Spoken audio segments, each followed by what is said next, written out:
They taught me to vanish myself. The incense crawled up my throat first, the same cheap stuff they burned in barracks shrines and field mortuaries, a resin-sweet fog that tastes like coins and old smoke. I smell it and my mind goes out of order, like the teeth of a gear slipping, skipping, scraping, a clock that's learned to count not time but wounds.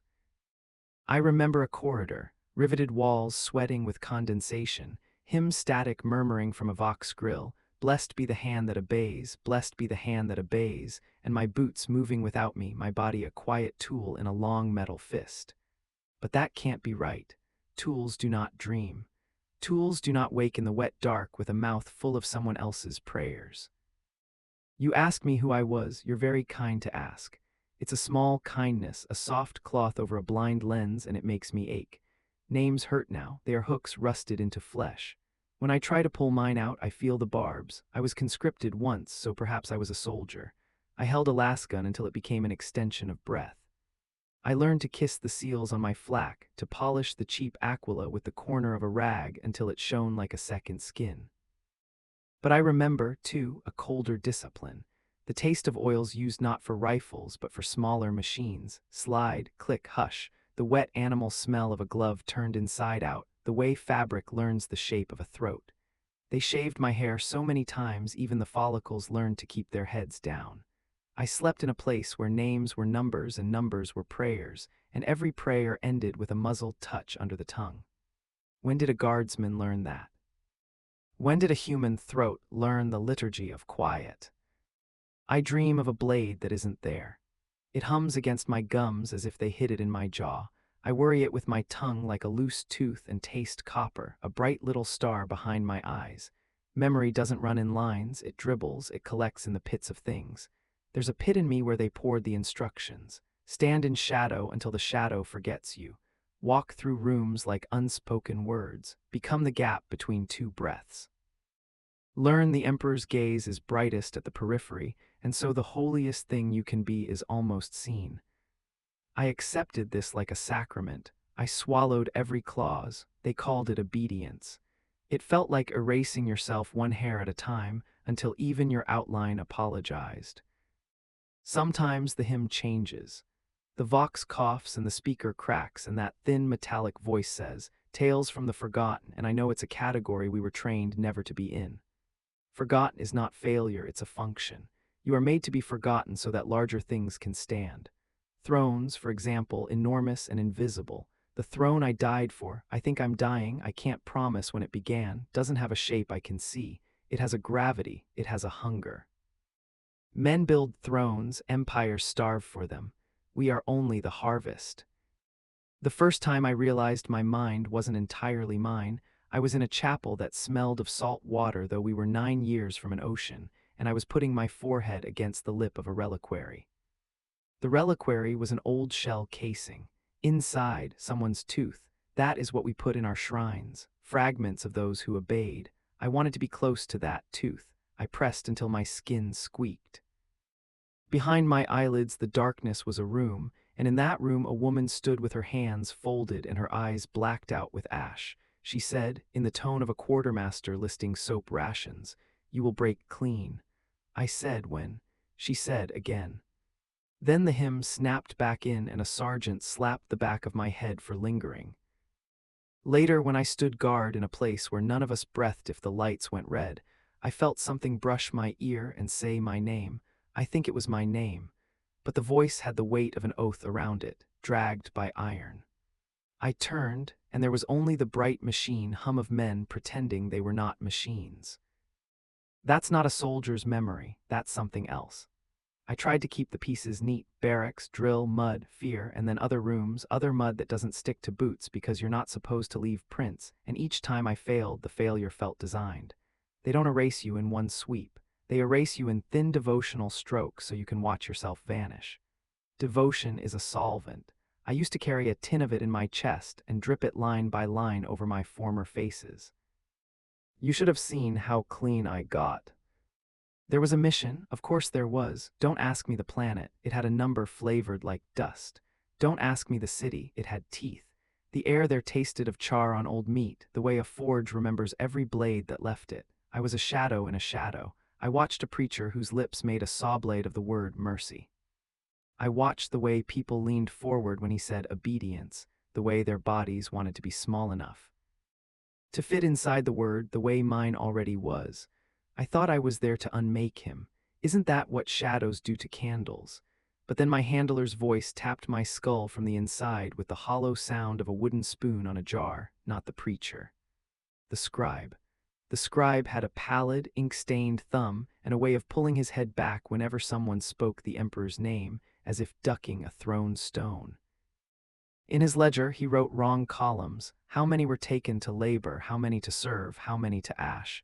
He wrote debt where we were trained to write duty. He wrote price of obedience as if it accumulated interest. I could see the totals. They were obscene. He was, in the language of liturgy, a blasphemy of bookkeeping. I followed him for weeks. That's a lie. I have no weeks. I have the length of a blade's breadth. I have the distance between one footfall and the next. He visited the reliquary that was an artillery shell. He put his ink thumb on the tooth and left a crescent of black. I wanted to wipe it clean with my own mouth. The desire came like a fever. The handler said, wait. The handler said, patience empties the body of heat. The handler had a voice that made patience sound like drowning. I swallowed the ocean until my lungs were rings of salt. In the silent stretches between orders, memories from other lives kept opening under my feet like trapdoors. I was a psyker once. I can taste the scar of a shorn tether where a sanctioning hoop bit my brow. I remember a sun that bled even in sleep. I remember the taste of choir sweat and the way a null's presence made language turn to splinters. Was that me? Or did I simply pass through those rooms until the air settled in my lungs? I remember kneeling for the needle that would make me pure and waking to the knowledge I would never be clean again. I remember a narthecium whispering a litany straight into my bone and telling my femur to forget its old fractures. I remember being strapped to a slab while an empty-faced chirurgeon explained in beautiful and dispassionate high Gothic why humanity needed my silence more than it needed my breath. Voices the Imperium silenced, he said, and it wasn't a judgment, it was a category. A filing system, a very tidy shrine. I took the scribe in a warehouse full of drums that smelled like rain that would never fall. The drums were labeled with numbers that behaved like teeth. I came up under his breath and laid the world on pause. He turned and his eyes went wide with the first syllable of a prayer, and what I saw there stopped me. He did not look at my blade. He looked as if he were recognizing a relative he'd never met but knew by the shape of grief. You're one of theirs, he said. The handler said, proceed. The handler said, omission is betrayal. The handler's voice was a chain laid across my tongue. The scribe said very softly, as if I had bumped his desk and upset his ink, they invented you because the numbers were too loud. He lifted his ledger like a shield, like a wafer. Look, I can show you what you cost. I can show you your shape.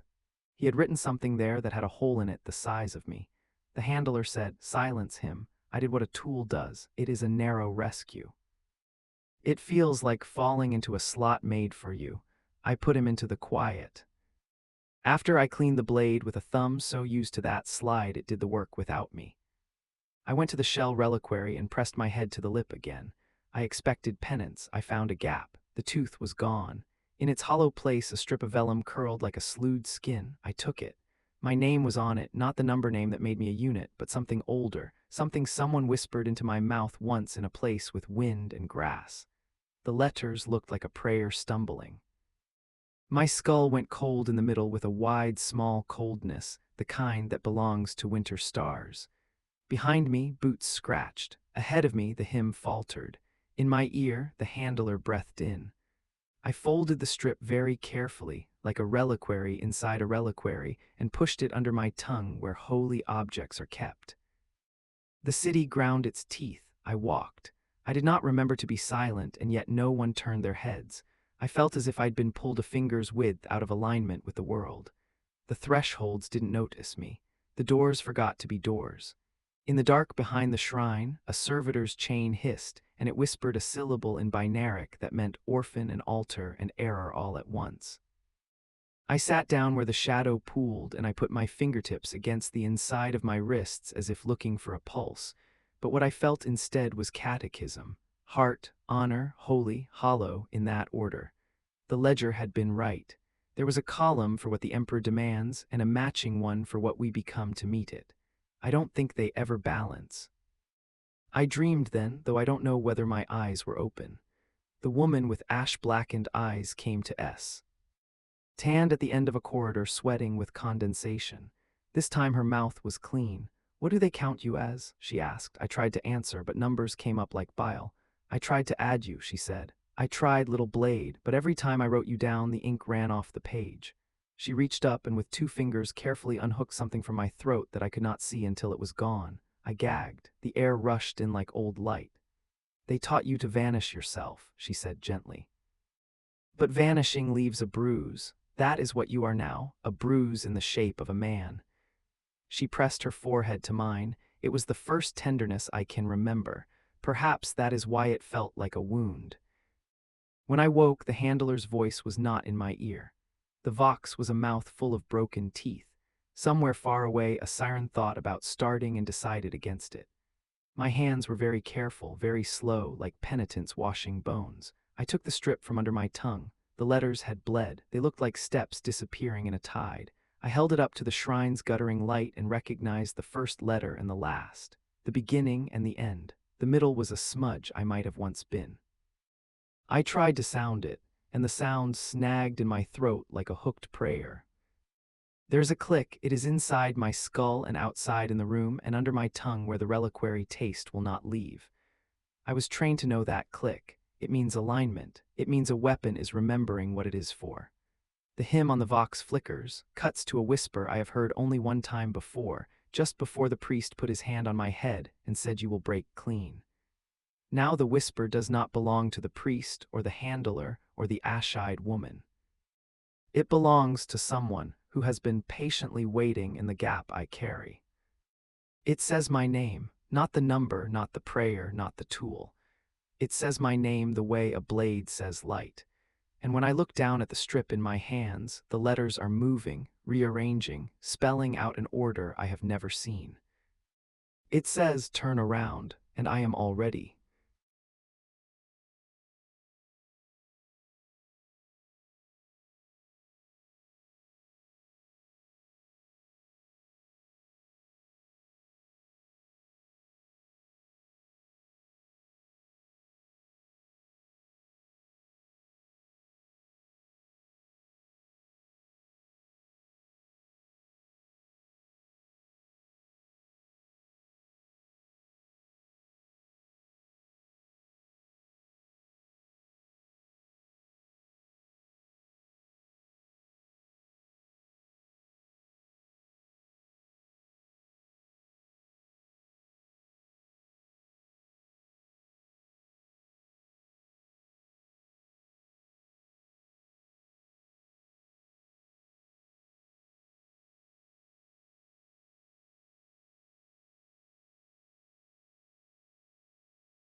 I remember the man they said I was. He had a name that sat strange in his mouth, like a spoon he was forced to swallow.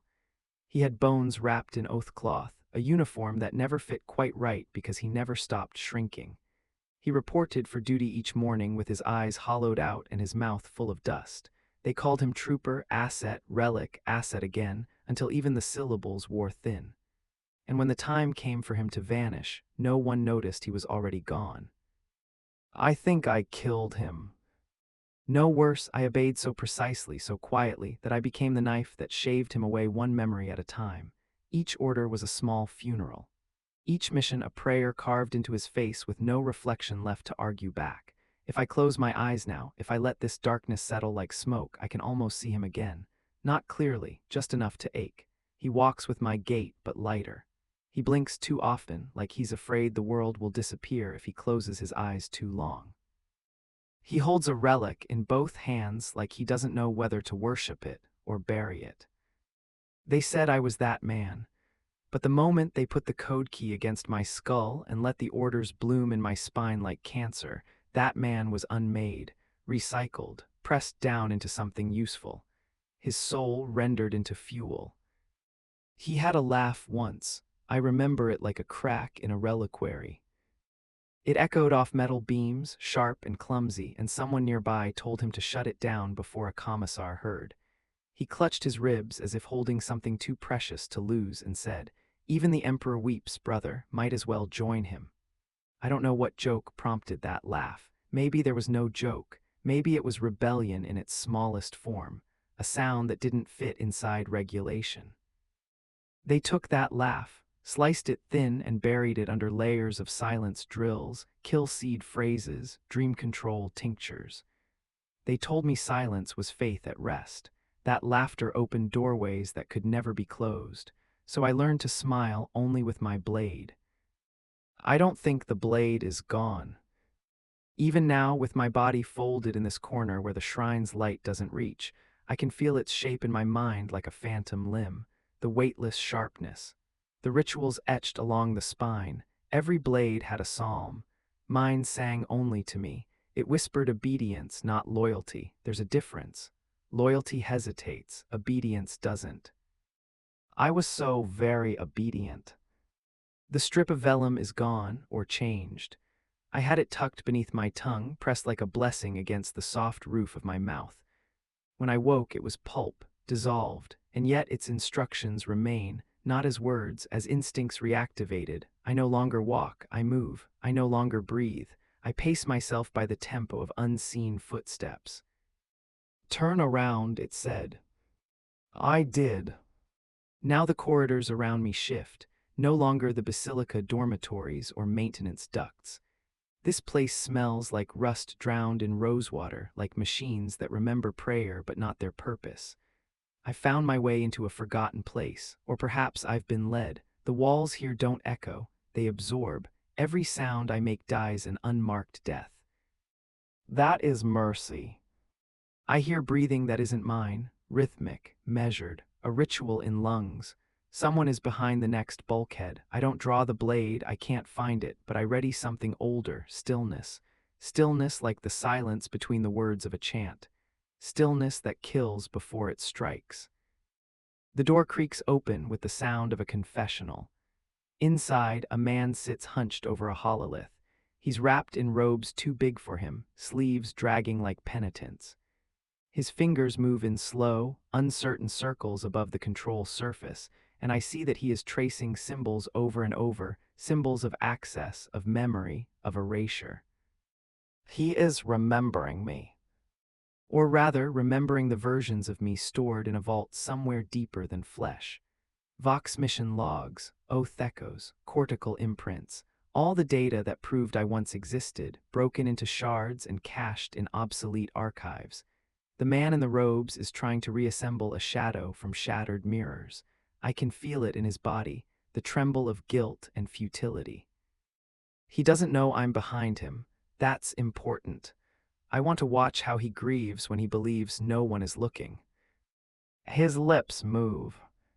I failed him. I freeze. That sentence lands somewhere beneath my ribs and blossoms. Failed who? Failed me. He obeyed too well, the man whispers. We thought that would save him. The hololith flickers and displays fragments of a face. My face once, before the protocols, before the face-scouring rites, before they painted obedience over everything I loved about myself. I didn't want you erased, he says, and for the first time he says it directly, as if I'm still in the room, as if I never left it. They told me it was necessary. A clean slate makes a cleaner tool, but He breaks, his shoulders fold in like collapsing wings.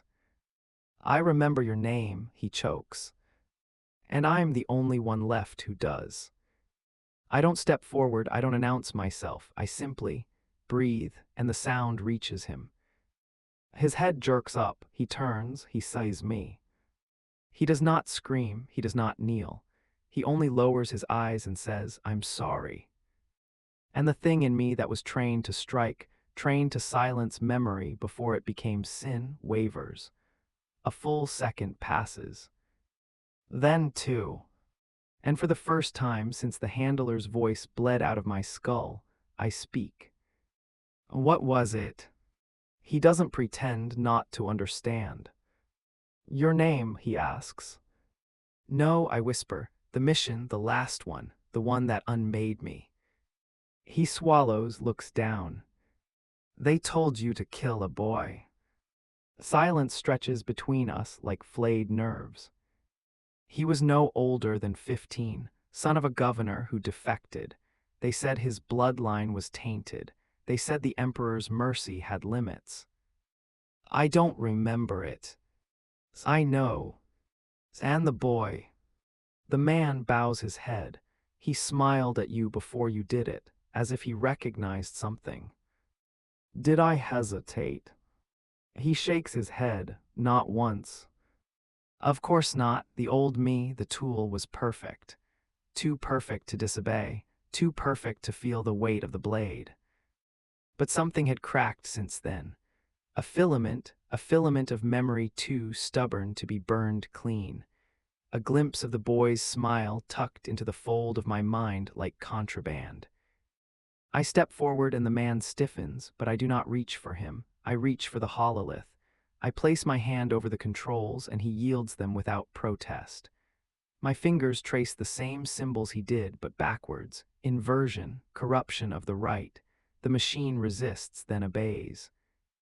Files erase, logs melt. My identities, the masks layered over masks, dissolve into white noise. I am subtracting myself. What are you doing? He whispers. I was made to disappear, I murmur, but now I do it on my own terms. Behind me the shrine light flickers, ahead of me only dark. I step through it, the vox crackles to life. A single word, asset missing. But for the first time, it does not refer to me. I walk towards silence.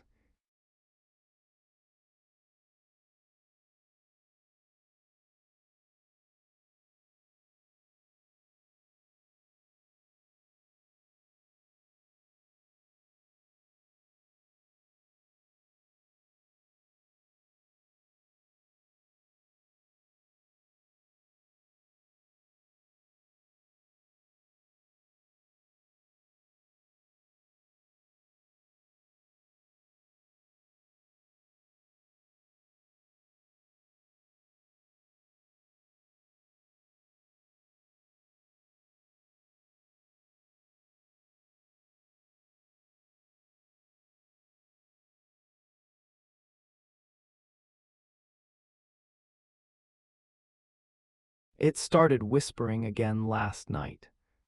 Not from the vox this time, not from the handler's cracked litany or the doctrine chant piped through barracks walls like recycled air. No, this one came from inside my skull, from the corners behind my eyes, the places that pulse when I remember something I was never meant to recall. It used my voice. That's what sickens me most. Not that it spoke, not even what it said, but the way it sounded like me before I was broken, before my words became weapons, before silence became safety. I had buried that voice. They told me to dig a hole in the deepest part of myself, to drop everything into it, my accent, my laughter, my mother's dialect, the way I used to mispronounce High Gothic to make the others grin. Bury it all, fill the grave with duty, forget where you dug. And yet last night I heard it. You were a child once, it said, quiet as breath. The words crawled across my memory like insects disturbed under stone. I tried to crush them, but they scurried deeper. You were a child once. I remember fields. That's impossible. I never served on an agri-world. The dossiers I've seen, the few fragments the hololith didn't purge, say I was born in Hive Fearos, Block 991D, meat stacking subsector, conscripted at 11. There are no fields in Fearos, just vertical rot, steam-choked stairwells, protein vats. And yet I remember wind, not the chemical breeze of industrial scrubbers. Real wind, cool, grassy. I remember dirt in my nails and something warm on my back that wasn't fire. These aren't memories, they're trespasses. False data. Unpurged anomalies. I should report them. I should flag my cognition for recalibration, or at least self-administer a pain sequence. That's what the old protocol demands. That's what the obedient do. But I let them stay. Why? I think the part of me that obeyed without flaw is dying, or perhaps it was never alive. Perhaps it was only ever a sheath wrapped around something smaller, weaker, more human, something that is now waking, like rot beneath polished armor. And I think, no, I know, the whisper came from that place. You were a child once, it said, before they changed your prayers. I haven't spoken aloud since the scribe, not once.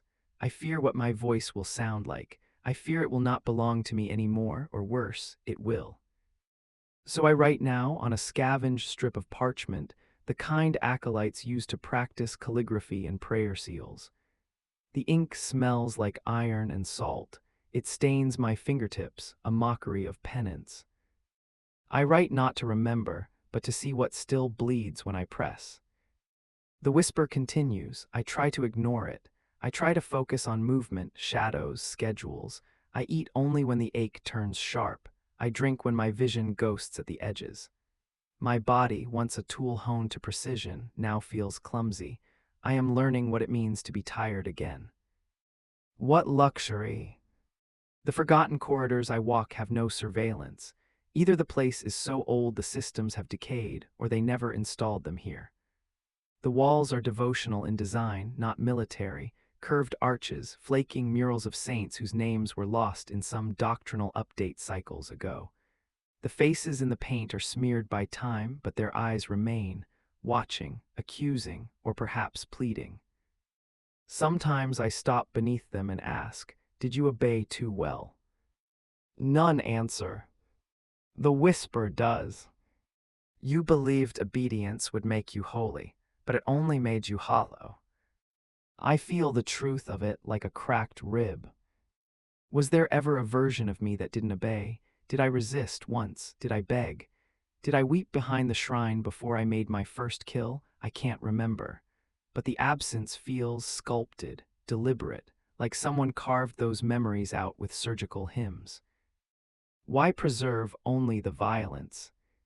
Why leave that untouched? Yesterday I found a door. A real one, not metaphor, not memory. A steel hatch buried beneath a tapestry of martyrdom, half-rotted, the aquila above it chipped and rusted. It hummed when I touched it. No lock, no code, just heat, as if the door itself remembered me. I entered. Inside, silence, heavy, laced with old blood and data decay. The air was warm but wrong, stagnant, familiar. It was a memory chamber. Not the kind used by archivists or inquisitors. Cruder, older, a place where identities were reforged, where thoughts were burned and rewritten. A holy kiln. I had seen rooms like this in whispers, in nightmares. They brought us here. Not just me, us, others like me, the obedient, the hollowed. They trained us in these rooms, molded us like prayer candles, melted us down until we could be recast into the shape of need. And now the chamber is empty, except for the chair, strapped to the floor, metal arms still outstretched. A shrine to obedience. I step toward it. The whisper tightens around my skull. Oh, it. I do. I don't remember making the choice. My body obeys something deeper than voice, something etched into bone. The chair groans beneath me, the rest. Reins do not move, but I feel them anyway, as if the memory is enough to bind me. The hololithic projector buzzes to life, flickers, stutters. My face appears. Younger, sharper, unsure. I am kneeling, naked, hands outstretched, eyes full of terror and devotion. A voice, mine but not, says, I offer myself to the throne. Use me as you will, erase what is weak, hollow what is false, burn me clean. I flinch, but I do not look away. The voice continues. I will die for a throne I will never see and never understand. The whisper shivers through my bones. You already have. And then black. The hololith dies. The chair releases me. I am alone in the dark. But something has returned with me. Not a weapon, not a memory. A fracture. A beginning. A name. Not whole, not enough to speak. But I feel it pulsing behind my teeth. The whisper no longer hides. It walks beside me now. And it sounds very much like me.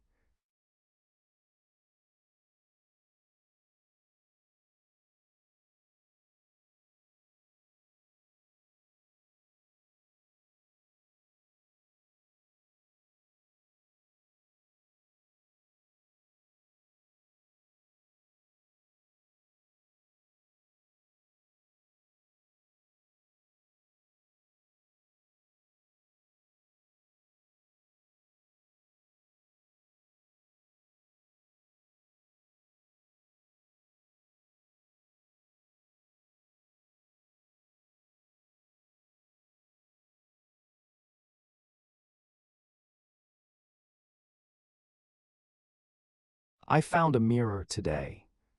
Not a real one, not glass. Those are too fragile to last in the depths where memory ferments. This was a burnished panel of plasteel, warped by age, stained with coolant streaks and oil smoke, set crooked in the wall of a forgotten maintenance crawlway, a vanity for ghosts. I did not seek it. I turned a corner and there it was, waiting, patient, reflecting something it had no right to know. I looked, and the shape that looked back was not mine. The posture was familiar, the fold of the shoulders, the bow of the spine always just shy of reverence as if still kneeling in some invisible chapel. But the face, if it was still a face, was a map of obedience carved too deep. Hollow beneath the eyes, creases where joy once lived, the mouth set in the permanent suggestion of silence like a wound stitched closed with doctrine. I reached for the reflection. My fingers did not tremble. That frightened me more than if they had. Because if I am not afraid of what I've become, what part of me is left to save? The whisper said nothing. It only watched. It is me now, I think was me, will be me. It lingers in the pauses between breath and belief, growing stronger where the handler's voice once ruled. It doesn't issue orders. It doesn't command, it questions. And in this place, questions are more dangerous than bullets. Yesterday, I think it was yesterday, I found a room marked with the symbol of the Adeptus Astra Telepathica. Faded, chipped, half buried in the metal skin of the corridor like a scar that wouldn't heal.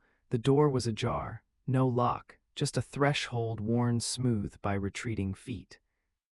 Inside, darkness. Not total, but deliberate. Soft lumen globes blinked overhead, struggling to decide whether they were permitted to remember how to shine. The walls were inscribed with binding circles and hexagrammic seals, most scratched out or scorched.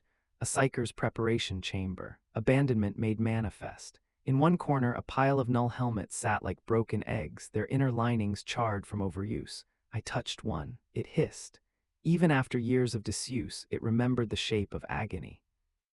And that's when the whisper spoke again. Low, gentle. You wore one of these. No, I mouthed, my voice sandpaper in my throat. That wasn't me. You believed that too, once. The whisper doesn't accuse. That would be easier to resist. No, it reminds. It places things at the edge of memory where you can almost pretend they came from you. I turned away, but the shape of the helm lingered in my peripheral vision like a halo tilted wrong. Did I scream once under one of those? Was I one of the broken ones, tethered to the Emperor's light through pain and silence, trained to feel the warp press against my skin like a wet cloth and smile through it? I don't know, but my veins itched all day after touching that helm, like they remembered the tranquil fire of soul binding. I left the chamber, but it followed me. Not the room, the feeling, like stepping through a veil that never quite lets go. I dream now, not in rest, I don't sleep, but the dreams come anyway. Last night I stood in a chapel filled with mirrors. Every mirror reflected a version of me in a different uniform. An acolyte with ink-stained robes, eyes burned out in ritual. A sniper in recon armor, mouth sewn shut to suppress hesitation. A tech adept with augmetics where his memories used to be. A child in rags, holding a lasgun too big for his hands. All of them stared at me. None of them blinked. In the dream, I walked past each one. As I passed, they whispered fragments. You left us behind. We obeyed, you forgot. We bled for your silence.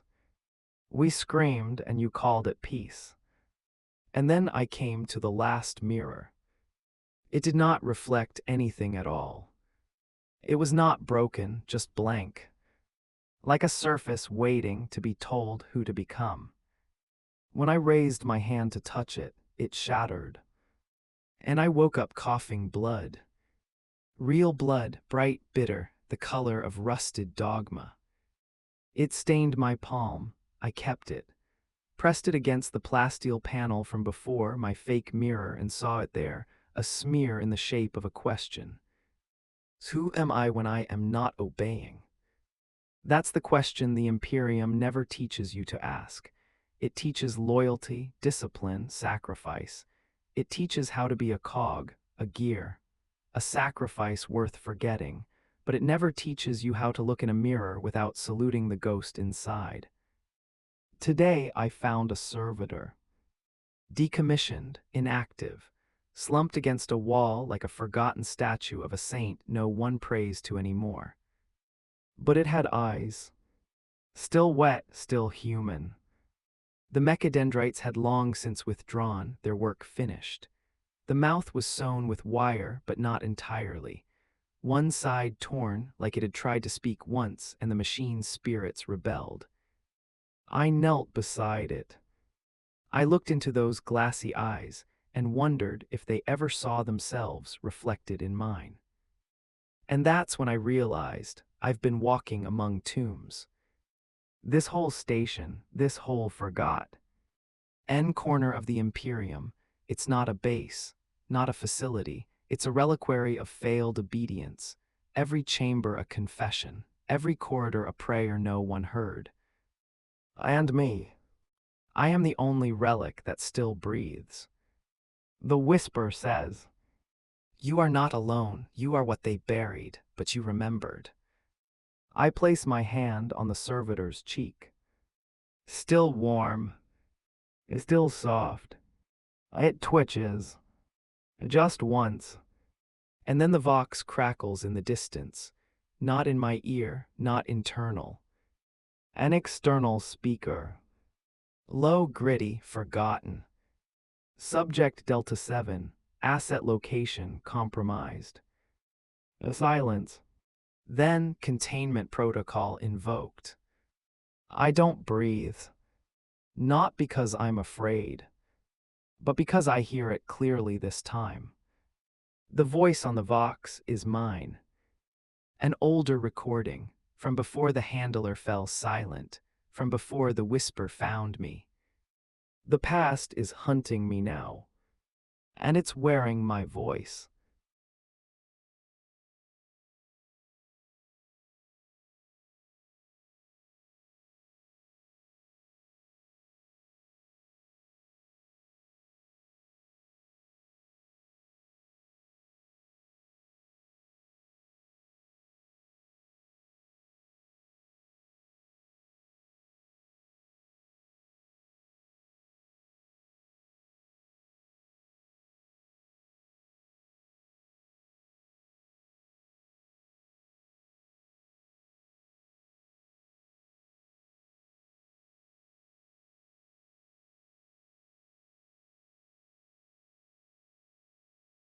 I thought I was alone in here, that this place, the corridors of silence, the chambers of failed doctrine, the sanctified decay of memory was mine to haunt, mine to unravel, but now I know better. The past is awake. It's not buried, not drowned beneath holy orders and Vox-scrambled liturgies like they promised. No, it's alive, and worse, it remembers me. The voice on the Vox last night wasn't just mine, it was me, not metaphorically, not dream-fractured, me. The way I used to sound before the whisper bloomed, before silence cracked open and the shape of who I was began leaking out. I replayed it. Over and over, the grainy static, the clipped cadence, I knew that voice. It was sharp, exact, programmed obedience wrapped in warm flesh. It spoke with the precision of a sermon carved into bone. Asset Delta 7, confirmed, moving to intercept. Intercept what? Intercept who? Am I being hunted by a recording? No, that would be mercy. Recordings don't adapt, recordings don't think, but I remember enough of the old protocols to know what I heard was live. The cadence was too precise. The hesitation, there wasn't any. You only get that kind of stillness in a mind that's never allowed itself to doubt. Which means there's another me. Still operational. Still obedient. Somewhere in this forgotten place, walking the same halls, breathing the same stale air, moving with the same ghost-silent footsteps. The man I used to be is coming for me. And I don't know if I can kill him. This morning, I think it was morning, the lumen cycles here are broken, I found a cracked lens. An old security orb, long dead, but the surface was just polished enough to catch a reflection as I passed. For a moment, I saw someone behind me. My height, my stance, my eyes. Not following, not watching, mirroring. It was like seeing my own shadow step out of phase. I turned, there was no one there. Of course not in the way that matters. But the feeling lingered, that itch between the shoulder blades, the subtle wrongness that says you're not alone anymore. I moved, fast, silent, like I was trained to, not like a survivor, like a tool still pretending it has a purpose. Muscle memory is the last prayer to die. As I moved, I passed the old shrines again, the worn steel aquilas, the scratched-out faces of saints. Once I would have knelt. I would have recited the litany of silent service. I am not the hand, I am the blade. I do not ask, I obey. The Emperor sees not me, but the will that moves through me. Now the words taste like rust. The whisper tells me they were never prayers. They were shackles, polished to look holy. I reach a junction, 4 ways, each as dim and decaying as the last. My breath fogs slightly in the air, ventilation must be failing again. The place is a mausoleum trying to pretend it's still alive. I place 2 fingers on the wall, feel the hum. And I freeze. It's there. A vibration. Faint. Rhythmic. Not the beat of an engine or failing generator. Footsteps. Precise. Measured. The kind that's taught, not learned. I know that rhythm. I used to walk in time with it. The old march tempo from Division Theta drilled into us in those first weeks when our names were first taken and replaced with numbers. We walked in silence then, not because we were told to, but because none of us had anything left to say. I move. Not away. Toward.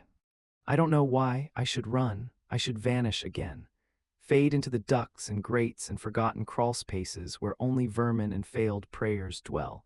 But something in me is tired of hiding, tired of forgetting. Maybe I want to look him in the eye. Maybe I want to know if he still believes.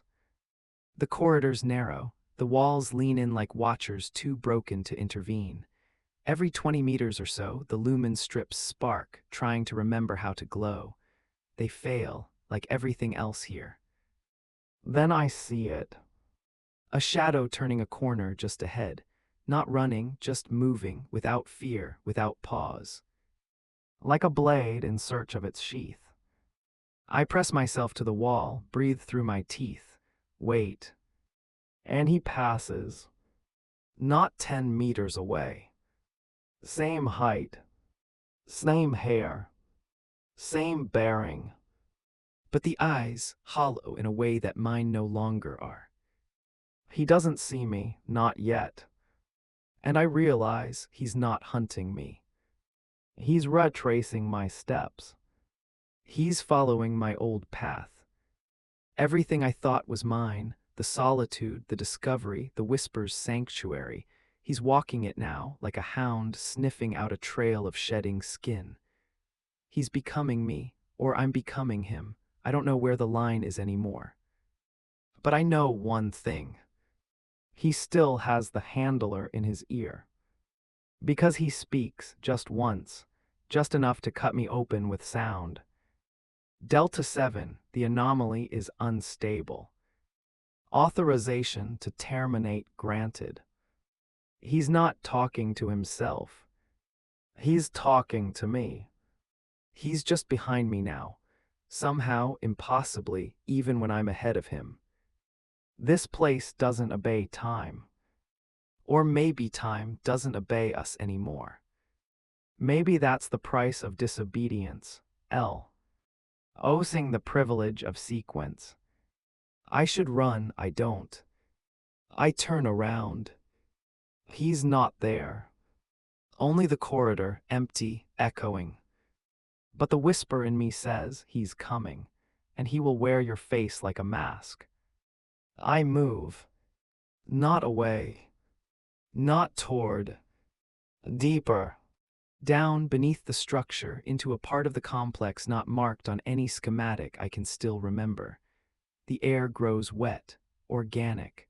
The floor begins to curve subtly, like I'm entering something alive. The whisper trembles, not in fear, in recognition. You were made here, it says. I was made in barracks, I reply aloud, bitter. But even I don't believe it. There's a chamber ahead, sealed with a gene lock long since corroded. I press my hand against the pad and it hisses open.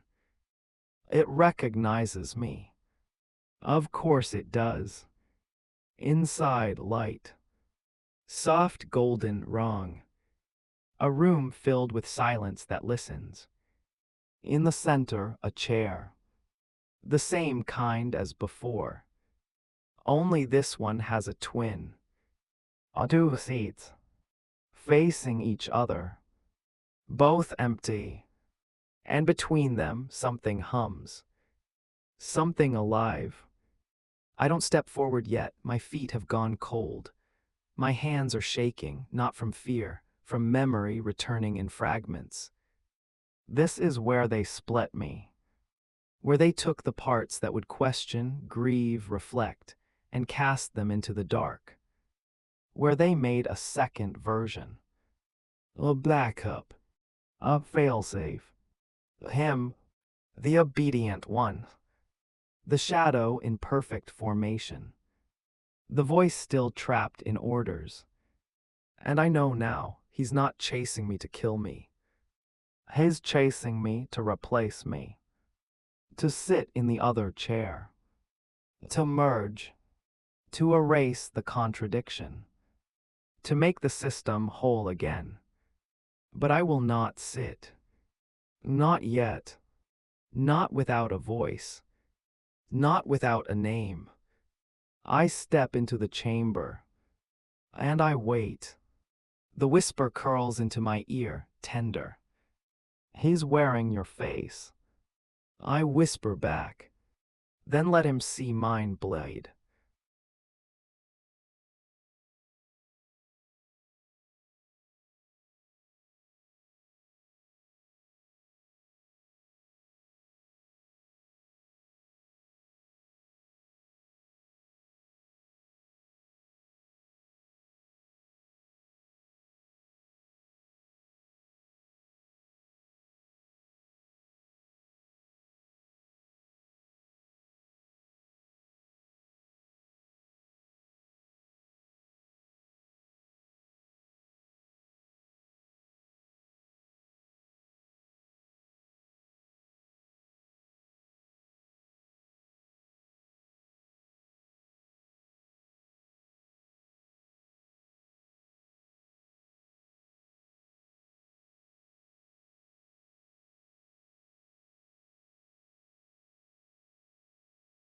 He entered without sound. No footfalls, no breath, no warning. Like a memory returning too fast to stop. I felt him before I saw him. The pressure in the air shifted as if obedience itself had re-entered the room. The atmosphere thickened, clotted with the old weight, the unspoken commandments I'd spent so long trying to forget. I didn't turn immediately. I didn't have to. I knew what I would see. The other me. The version they saved, preserved in code and doctrine. A redundancy, a sacred mirror. He stepped into the chamber as though he belonged here. And he did. We both did. This place remembered us. Every surface sang with the faint scent of ritual oils, burning sage, and skin. I turned. He looked just like me. Of course he did. That was the point. Every scar, every line, every detail perfectly preserved. Except the eyes. Mine held weight. His held purpose. He blinked once, slow, like a shutter closing. Then he spoke. I've come to complete the design. His voice hit like an echo across decades. I remember when my voice sounded like that, crisp, empty of self. A voice made to carry only the words of others. I said nothing. He stepped forward unarmed, or rather without visible weapon. But he was a weapon, his spine straight as a spine could be, his movements mechanical in their grace. The perfect rhythm of a soul long since replaced by protocol. I was never meant to survive alone, he said. Neither were you. I wanted to laugh. I didn't. Instead, I took one step back toward the twin chairs and he mirrored me. Exactly. A ritual, a reenactment. We were puppets once. Only now there were no strings. Only choice. He stopped 3 paces from me, just far enough to be safe, just close enough to strike. His expression never changed. Not because he lacked emotion, no, that would be too merciful. He had emotion. He'd just been taught never to listen to it. I watched your defection, he said. You wandered corridors that were not assigned. You interacted with forbidden relics. You broke sequence. You spoke without clearance. I tilted my head faintly, and you followed. Because you are a deviation. No, I whispered, I'm the original. His jaw twitched just once, a glitch, a hairline fracture across his foundation. You disobeyed, he said flatly. You copied.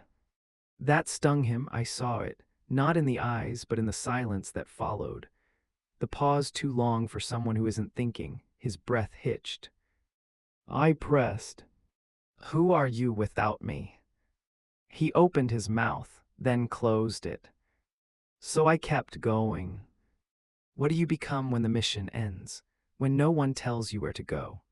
When the handler falls silent and you have to choose between corridor left or corridor right, and you realize there's no doctrine for that moment. He said nothing, because there was no answer in the script. But I wasn't done. I found the chair, I said, nodding toward the twin thrones of obedience.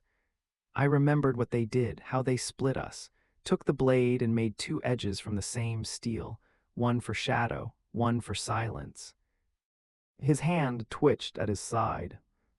He hadn't realized it yet, but his stance was no longer combat perfect. It was human, slightly off balance, like a man on the edge of a decision he didn't know he was making. I'm not your enemy, I said softly now, not pleading, just honest. I'm your echo. No, he said finally, you are my defect. I smiled, then why haven't you struck? He blinked, and for the first time, he hesitated. That hesitation was holy. A crack in the machine. I stepped closer. Not fast. Not threatening. Just enough to enter the radius where doubt can live. We were made for perfect obedience, I said, but obedience has a cost. You think it's pain, you think it's silence, but its identity, its memory. They didn't build us to serve. They built us to forget we were ever real. He flinched. That was it. Not a full retreat, just the briefest recoil. The way a child withdraws from a flame he doesn't yet understand. You remember, don't you? I pressed. The field, the wind, the tooth in the shrine, the name scratched into a strip of vellum. I burned that name, he said, voice sharp now. No, I said, I did, and you watched. He shuddered. And I knew then, it wasn't me they had duplicated. It was him. I was the hollowed one, the final product, the one sharpened too long. He was the backup, the older version, the imperfect mold they discarded because it still carried too much self. And yet they kept him, just in case the blade broke. And I had. I know what they want, I said. They want us to sit in those chairs, merge, collapse the contradiction, make one weapon again, but there's no weapon without a war. He looked at me, and for the first time really looked. And he asked, what if I don't want to sit? I stepped closer. Close enough to see the micro scars across his cheekbone, the tiny surgical markers of brain bridge grafting. You already chose, I said, the moment you followed. And then I did something no doctrine ever prepared for. I reached out. Not to strike, not to command, but to offer a hand, a human gesture, the thing they trained out of us. His eyes flicked to it, then to mine. He didn't take it, but he didn't reject it either. We stood like that for a long time. Two versions of a memory. One obedient, one awakening. And then the chamber spoke. A deep mechanical voice, old and tired. Convergence initiated. The lights flared. The chairs powered on. The room was waking. And something vast and ancient expected us to sit. He looked at me. I looked at him. And for the first time, we didn't obey. We ran. Together. Out of the convergence chamber, out of the cycle, out of the script. No longer mirror images. Just two men. With matching faces. And broken paths. Somewhere behind us, the chamber screamed. But neither of us looked back.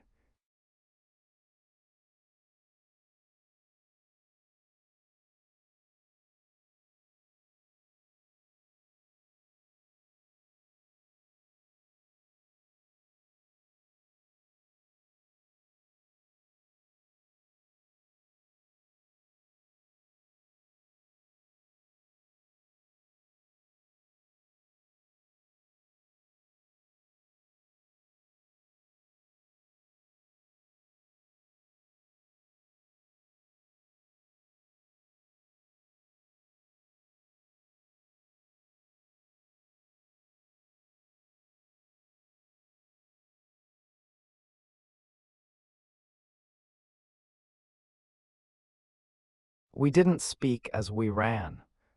We didn't have to.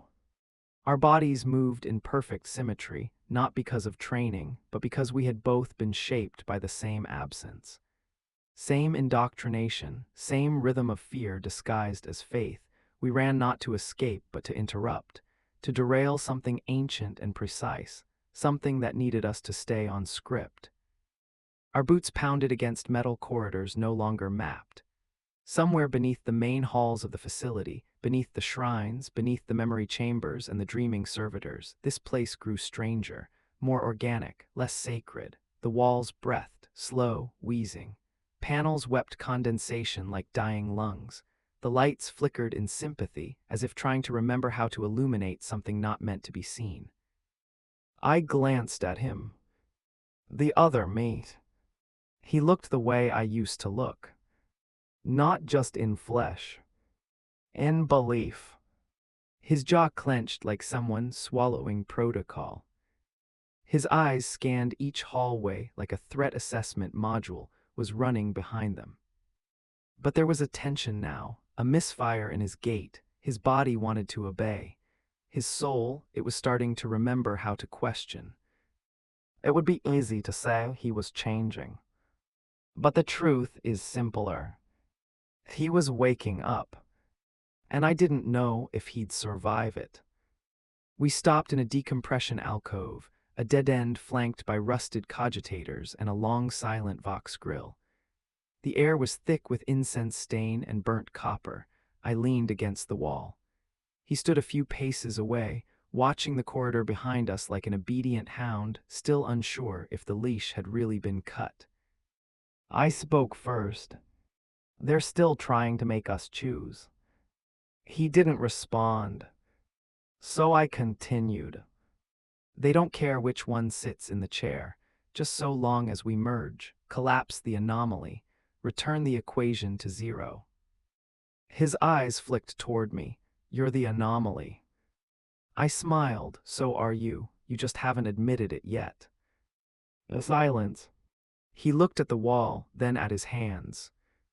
I knew that look. I'd worn it for years. What do you feel? I asked. He blinked. Nothing. That's a lie. He opened his mouth, closed it. Then quietly. Uncertainty. The word landed in the air between us like a dropped relic. And then he whispered something lower still. I'm not sure whose memories are mine. Neither was I. Because ever since we ran, ever since we refused the merge, the fragments had started bleeding together. I see visions that don't belong to me, a flash of a child on a battlefield holding a flower instead of a weapon. A cry echoing down a hive street unanswered, a pair of hands, mine, scrubbing blood from a sanctum floor while a priest chants the value of sacrifice. I don't know which of us lived these things, or if either of us did. We sit in a broken mirror, each shard reflecting the other, no beginning, no end. And then he asked the question that sealed it. Do we exist apart from the role? That's what it always came down to. Not survival, not identity, but function. We were not built to be, we were built to do. Assassinate. Erase. Observe. Obey. What happens when the function breaks? Does the machine stop? Or does it become something else? I reached into the inner fold of my sleeve and withdrew the strip of vellum. The one I thought had dissolved, the one that had once carried a name, mine, his, ours. He stared at it like it was a forbidden relic. I unfolded it slowly. The ink had returned. Not printed. Written. Hand-drawn glyphs, shaky, imperfect. But real. Alive. He lined in. And we read it together. Not a name. Not a command. Just a single phrase. You are not the lie they told. His breath hitched. He reached out, touched the edge. His finger trembled. You kept it. I nodded. He swallowed. Why? I said nothing. Because I didn't know how to explain it. How to explain that sometimes the only way to stay alive is to carry something small, something untrue, and wait for it to become real. Even if it's just a whisper. Especially if it's just a whisper. He turned away, pressed his hand to the wall. It hissed. The panel glowed, dim like recognition. They tagged me with recall coordinates, he murmured. I stepped closer.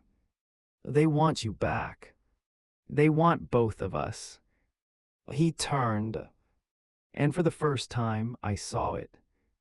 Fear. Not programmed anticipation, not reflexive threat analysis. Fear. Real, raw. He whispered, I can feel them pulling, calling. The handler.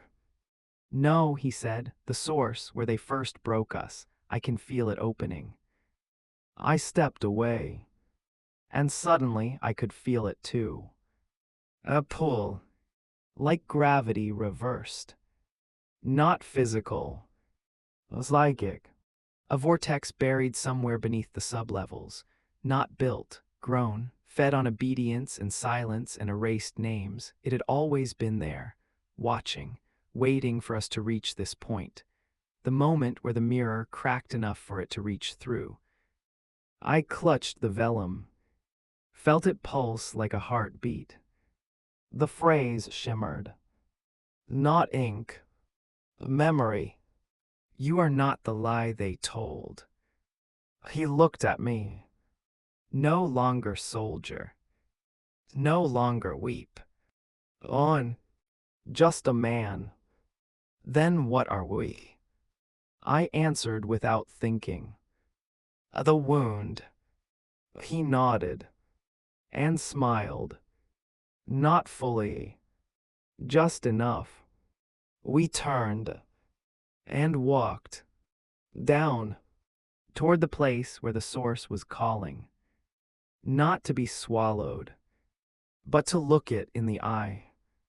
We passed signs etched in blood, symbols that pulsed with forgotten rites, words that reeked of betrayal and truth.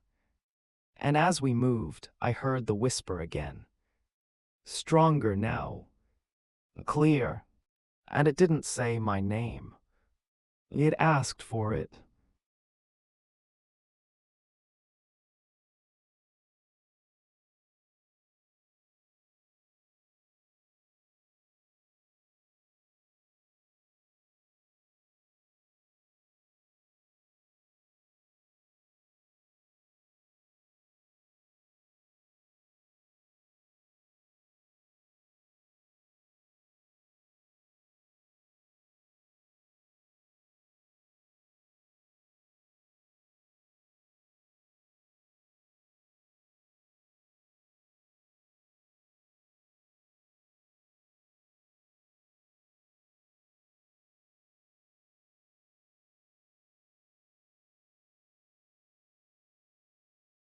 I didn't know how deep the structure went.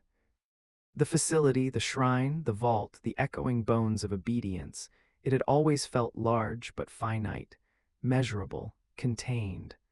A machine of rituals and forgotten rites with ends I could touch, if not comprehend.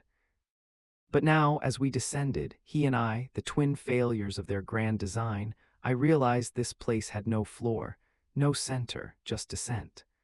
A spiral built not of metal and stone, but of memory, eroded and layered until down and in became the same direction. Every step we took deeper was not through architecture, it was through intention. They had built this place not to house us, but to unmake us. We moved in silence, save for the faint hum that pulsed beneath our boots like a buried heart. No more lumen strips, no more vox sprayers or incense haze to comfort the machinery. Just darkness now, not total but suffocating. The kind of dark that listens, that presses inward, searching for cracks. The other me walked beside me like a ghost, or maybe I was his. We shared a body once in purpose if not in flesh. Two halves of a weapon, a prototype and a perfected failure. Now we were something else, neither of us sure what. He looked tired. Not physically, his posture was still clean, shoulders still squared, but in his eyes doubt, that holy infection, the rot that saves. He finally spoke. I don't know which of us they want back. I looked forward, into the dark. Does it matter? I think I was the failsafe, the memory of what you were before you questioned. You were the myth of obedience. And now I'm breaking. I stopped walking. He did too. In that moment, we stood in a chamber without walls. Vast, silent, not constructed, grown. A cathedral carved from the marrow of something once human, now divine by decree.